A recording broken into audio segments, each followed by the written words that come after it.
How to fix keyboard can't type in your PC. Hello guys, this is Atticus and welcome back to another tutorial video.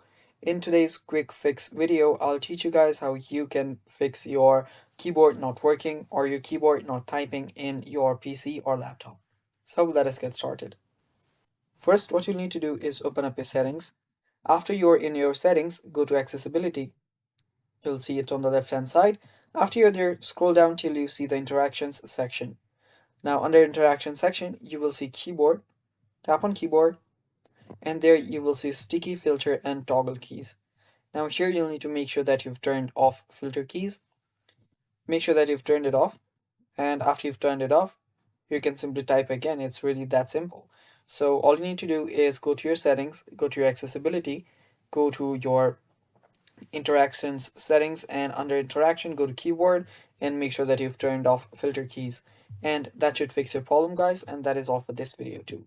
Thanks for watching, stay tuned for more, and bye bye, take care.